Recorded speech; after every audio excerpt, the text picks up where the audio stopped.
كما لا ننسى أن نعرب عن تشبتنا بالعرش العلوي المجيد، وأننا دائما جند مجندون لخدمة جلالة الملك. والسلام عليكم ورحمة الله تعالى وبركاته. السلام عليكم. ماشي الشاي ما عنديش معاه.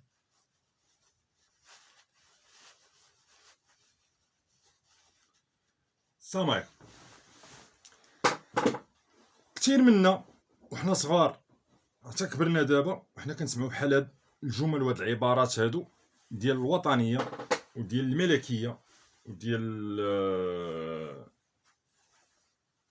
التلصق والتزلف والحس كابا للملك والمؤسسه الملكيه.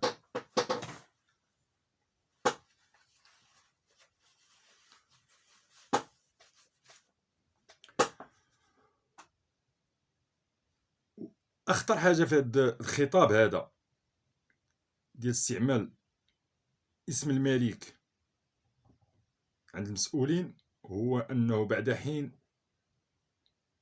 تتفجر شي فضيحه ديال الفساد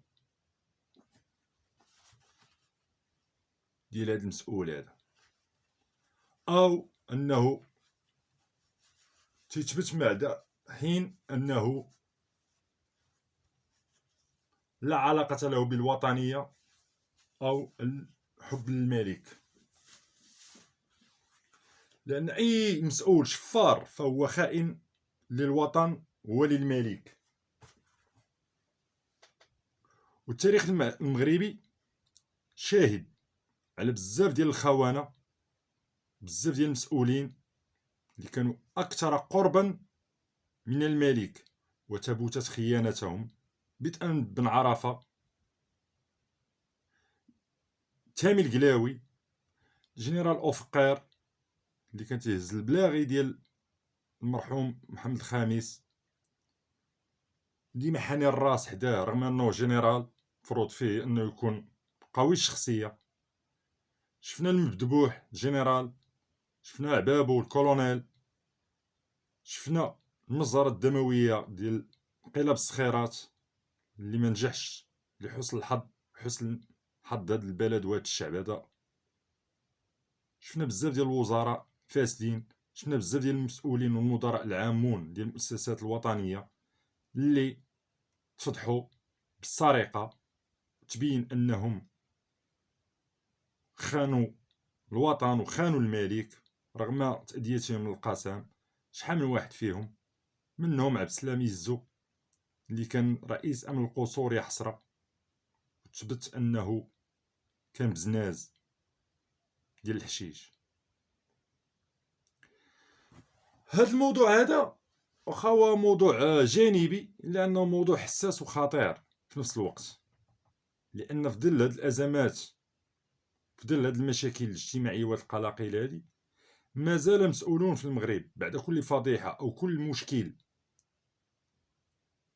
تيبان الا تيخرجوا الاعلام وتيبداو يخاطبونا بديك اللغه ديال الخشب، اللغه ديال الوطنيه الزائده عن اللزوم، وتنصبوا نفوسهم على انهم الاكثر وطنيه والاكثر ملكيه من الملك نفسه.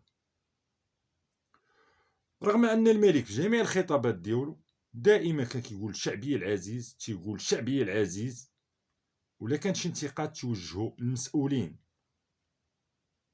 اللي هما بنفسهم تيبقاو في الخطابات ديالهم يكرروا علينا وعلى المسامع ديالنا لغه تحت القياده الساميه والقياده الرشيده لجلاله الملك سيدنا الله ينصرو، ونحن جنود مجندون، ونحن والملك والبصيره وبعد النظر ديال الملك.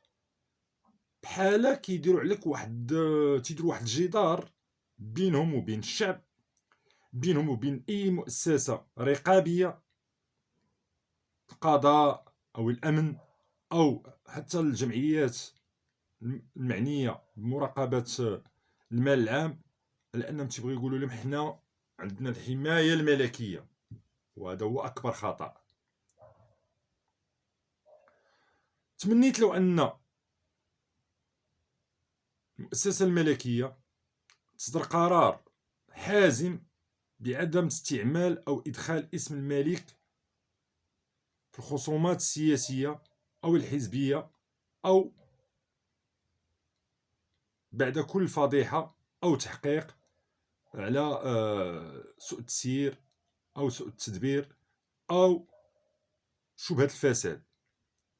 شفنا مبدع كيفاش تعتقل، شفنا ياسر راضي كيفاش تعتقل، شفنا بزاف ديال البرلمانيين وديال رؤساء الجماعات مسؤولين سابقين كيفاش ضبطوا أنهم اختلسوا الأموال العامة، رغم أنهم كانوا في مراكز القرار، رغم أنهم باسوا اليد ديال الملك مرارا وتكرارا، رغم أنهم في خطاباتهم الرسمية كلها تمجيد للملك وتعبير عن الحب والامتنان للملك، ورغم ذلك الأخير تكتشف أنهم مجرد فاسدين، مجرد انتهازيين، مجرد مخربين لهذه البلاد. لأن اللي تيسرق فلوس البلاد راه مخرب، اللي تيسرق فلوس الشعب راه خائن للشعب والوطن والملك، وأنهم غير مؤهلين لهذيك الثقة الملكية اللي وضع فيهم وحطاهم دوك المناصب لتسيير الشأن العام الوطني والمحلي. جيت هذا الموضوع هذا بعد ما استفزني رئيس الجامعة ديال قاضي عياض في البرنامج ديال حميد المهداوي، بعد ما تفجرات الفضيحة ديال الابتزاز اللي كيمارسها واحد الأستاذ. هو مثال بزاف ديال الأمثلة اللي تعرضات على القضاء وتفجرات، ومنها الأساتذة ديال الجنس مقابل النقاط. وعوض رئيس الجامعة أنه ينأى بنفسه عن هذا النقاش وهذه الفضيحة وأنه يتبع المسطرة الإدارية والقانونية، إلا أنه خرج في واحد الاجتماع موسع مع العمداء ومتلفز وعبر وسائل الإعلام يبرأ الأستاذ المشتبه به. أقول مشتبه به بعد سلسلة شكايات والاتهامات ديال بزاف ديال الطلبة بأنه تيتلقى أموال مقابل تأشير لهم على نيل شهادة الدكتوراه، وهذا اللي أمر خطير. وبدأ يتمسح ويتمطرس وراء اسم الملك بواحد الخطاب وتيتخرج العينين وتيهز راسو. حتى لغة الجسد عنده قديمة بزاف، بحال تيقول لهم حنا راه نطبقوا السياسة ديال سيدنا، تطبقوا السياسة ديال الملك. يلا إلا غادي توجهوا لنا أصابع الاتهام ولا هادي، راه بحال كتوجهوهم للملك. حنا راه خدام ديال الملك وجنود مجندون وراء الملك، وهذا راه تيضر بصورة الملك، بصورة المؤسسة الملكية. بحال هاد النوع ديال هاد المسؤولين هادو خصهم توبيخ وزران من الودنين. عندك مشكل إداري داخلي كرئيس الجامعة وكالمسؤول الأول، خاصك تطبق المسطرة الإدارية، خاصك تطبق المسطرة القانونية، وتدعي لفتح تحقيق قضائي. هادي راه فيها ابتزاز، فيها رشوة بالدلائل ديال الوصولات والحوالات البريدية اللي توصل بهم هاد الأستاذ. عواش ما تجي تقول لنا أنها كانت إعانات ومساعدات من الطلبة للأستاذ الجامعي، وإهانة الجسم ديال الأساتذة الجامعيين. كيفاش أستاذ جامعي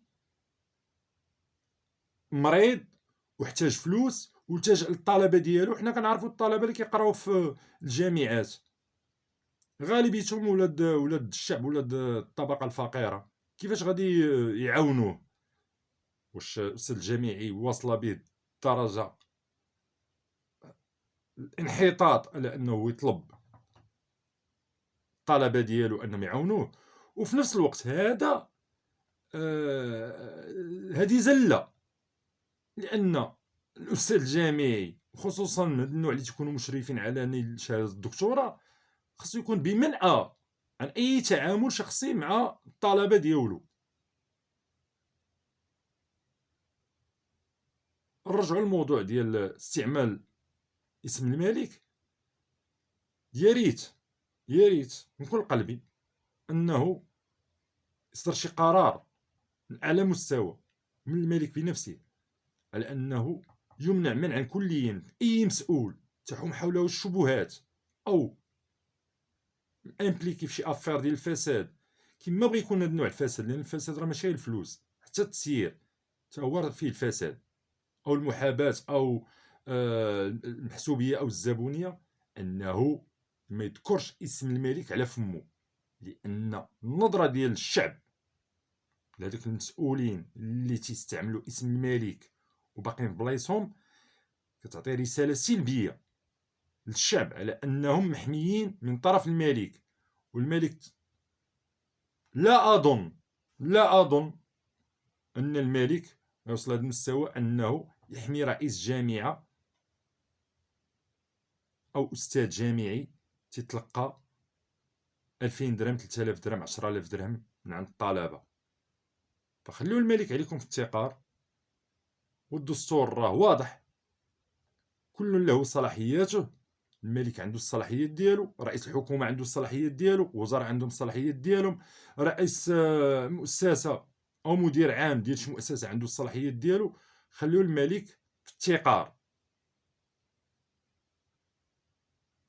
ماشي تعياشيت، ماشي الحيس كابا، قد ما بغينا نحافظوا على ديك المؤسسه على الصوره ديالها،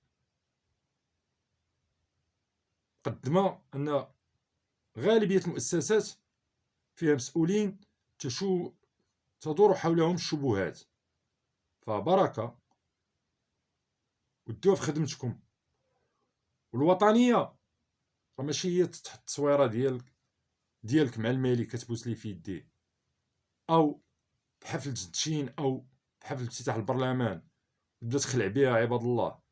وزعما المسؤولين الرقابيين اللي غداو اللي بعدو اللي بغا يديروا معاك شي اونكيت ولا شي تحقيق تحط لهم ديك التصويره كوم كوا انايا انا راه محمي. الوطنيه الحقيقيه راه ما تيقولوهاش بنكران اللي دات. الوطني الحقيقي هو داك الفلاح مسكين اللي كيفيق مع الفجر ويسالنا من ناكلو، هو داك الفرملي اللي تيجي البيرمانونس، هو داك الطبيب ديك الطبيبه اللي تعتقوا الارواح، هو داك الجندي اللي على الحدود، هو داك عامل البناء اللي تيبني في نكران اللي دات تحت الشمس تحت الشتاء باقل ثمن. هما دوك الجحافل ديال المغاربه اللي تيفيقوا في الصباح بكري كاملين باش يخدموا هاد البلاد ويخدموا هاد الوطن بدون انهم يمسوا ولا ريال من ماليه الشعب. فبركه خلينا نزيدوا القدام، العالم غادي القدام. دابا راه الولايات المتحده الامريكيه والدول المتقدمه وهذه العظمى راه تيقلبوا دابا الذكاء الاصطناعي، بغا يسيروا البشر واللي الاله تحكم في البشر، نتوما مازالين خدامين بداك اللغه القديمه ولغه الخشب وتبقاو تزيدوا عندنا بالوطنيه. السلام عليكم.